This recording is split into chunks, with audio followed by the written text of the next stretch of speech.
Здравейте, скъпи приятели и почитатели! Добре дошли отново на моят канал Извор на познанието. Радвам се, че сте отново с мен и се наслаждавате на видеята, които правя за вас с най-голямо удоволствие. Посланието на Вселената за вас чрез мен сега: какво ви тревожи в момента и как да намерите решение. Имате възможност да изберете една от трите карти.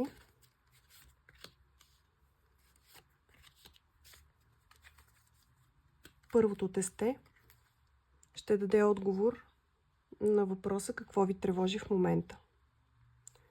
А второто, как да намерите решение на това, което ви тревожи в момента.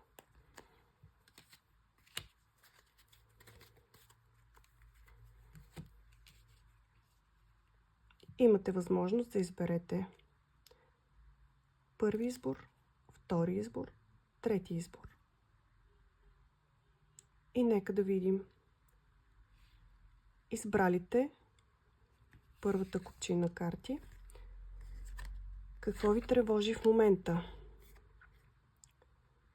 Изкушени сте от нещо или от някого, притиснати сте, не искате да правите нещо, за което ще съжалявате после. Как да намерите решение?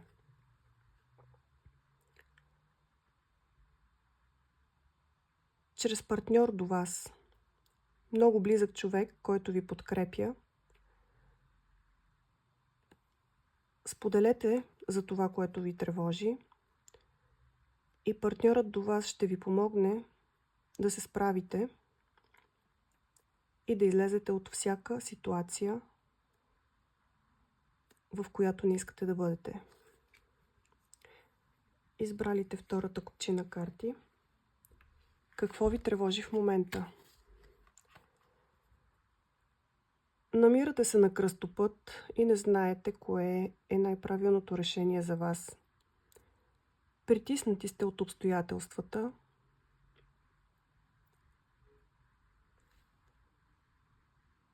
И как да намерите решение?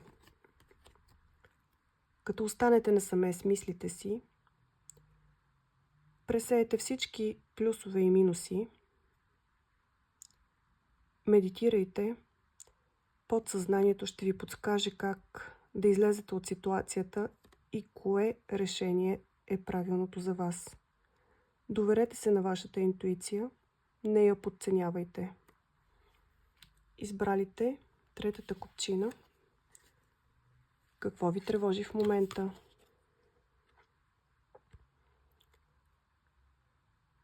Имате възможност да изберете по кой път да поемете.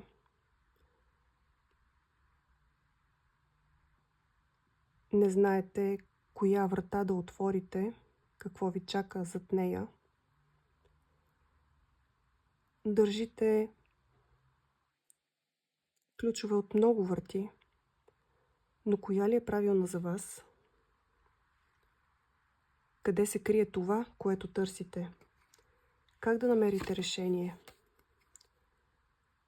Изчакайте. Вие сте упорит и трудолюбив човек. Изчакайте, не бързайте в вземането на решения. Съвсем скоро сами ще усетите кога е дошъл момента да действате и да предприемете това, което в момента се върти в главата ви.